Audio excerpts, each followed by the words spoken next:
can watch someone who is ahead of you in the game, and you can observe their mistakes, and you can see their decision making, and you can see what works and what doesn't work, that's one of the most valuable opportunities to learn possible.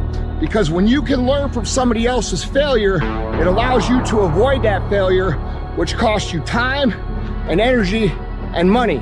When you look at who you're going to learn from, and you look at what information you're going to value, you should absolutely pay the most attention to the people who are crushing it in the area that you want to crush it as well. But you should also pay attention to the people who have failed, because the people who have failed can teach you not only not how to fail, but they can save you time and money by teaching you this. So, learn and move on. Don't let regret beat you down. Don't be a slave to regret. No. Let it teach you. Let it make you better. Let the fear of regret fuel you to take action today, now. To take action now to become a better person. Not filled with regret, but filled with knowledge. Filled with knowledge and strength and power, and filled with life.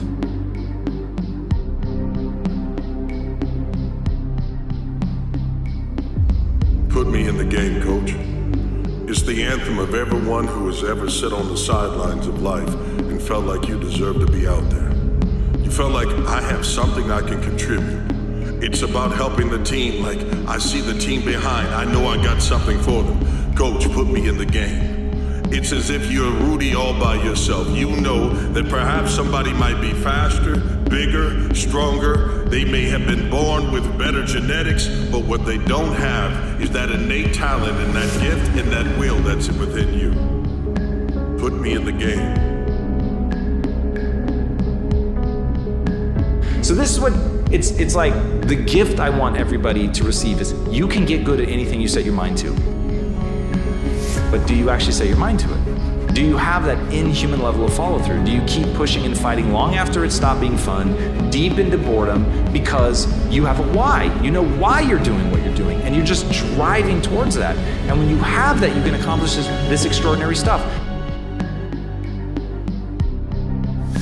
You know, if you take people, and I've told you this, and you expose them voluntarily to things that they are avoiding and are afraid of, you know, that they know they need to overcome in order to meet their goals, their self-defined goals. If you can teach people to stand up in the face of the things they're afraid of, they get stronger. And you don't know what the upper limits to that are, because you might ask yourself, like, if for 10 years, if you didn't avoid doing what you knew you needed to do, by your own definitions, right, within the value structure that you've created to the degree that you've done that, what would you be like? Is an anthem, it's a mantra for everyone that's been an underachiever because they weren't given an opportunity, so you gotta go out and you gotta take it. And the only way that you can take it is that you put in the hard work and you put in discipline, and that discipline is getting up early in the morning. I hit the gym, I put in the cardio work, I eat right, and when I get done with that, and at the end of my day, I make sure that I sit and I look at my goals and I remind myself, this is who I'm becoming. Get back to living your life. Because at the end of the day, most of us gonna realize this. We wasted our life for a person, for people, for a job, for whatever in this world that could give a damn about us. And life is too short to settle. Life is too short to suffer. Life is too short.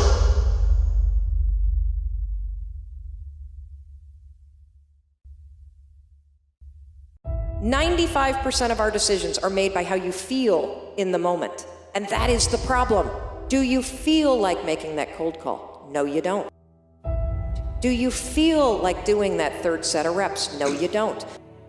And if you accept the fact that you may never feel ready, and you may never feel motivated, and you may never feel courageous, and that's okay, but you can still push yourself forward as you start to see yourself becoming the person that takes action, guess what happens? You build the skill of confidence and courage. We got to be excited about the future. We got to do things that make us want to live. It cannot always be about problems every day. I mean, do you want to wake up every morning and everything's just a problem? Well, what inspires you and what makes you excited about the future? There's got to be some things like that. So what do? You allow that to make you corrupt and nihilistic? Not if you think that it's the corruption and the nihilism that's the problem. So you're obligated to be optimistic in some sense, despite the evidence. And that's faith. So, pick up your cross and stumble uphill. You don't take days off, you don't take weeks off, you continue to go after it. Because if you do it long enough, the habits will become a part of your DNA. And what you lacked in genetics will now become automatic out of you. That you'll get up and you'll go after it. And when others have gotten satisfied, when they've gotten rested and they've accepted being mediocre or good enough, that's when your hard work leads you to greatness.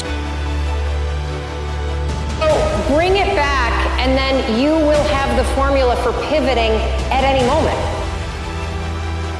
You time travel forward a year. You investigate the patterns that you have that are giving you the result that you want, and then you back your ass up to right here, right now. And you decide, am I willing to do this now? If I'm willing, then 5, 4, 3, 2, 1 through all the excuses that are going to be there when you're trying to override your operating system. That's how you do it. But we're so stuck in this comfort zone, and the comfort zone is a beautiful place, but nothing ever grows there. We're so stuck where it's convenient. We're so stuck in this ritual where it feels good, and so when God tries to shake us up a little bit, the problem always happens before the miracle.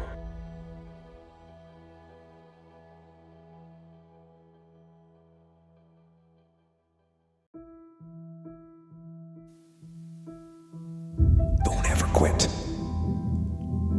Fight on. Fight through the storm.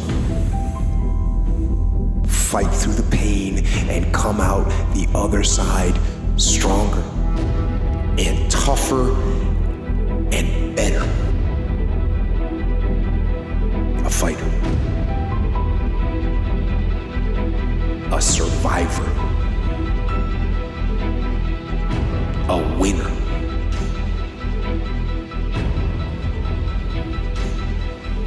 Victorious. And free from that storm. And so I love the process. I love it. I love working for what I want. I love the sacrifice. I love the dedication. I love the commitment. I love that. Everybody wants the prize. Nobody wants the process. Everybody wants to be a diamond. Nobody's willing to get cut. Everybody wants to go to heaven. Nobody wants to die.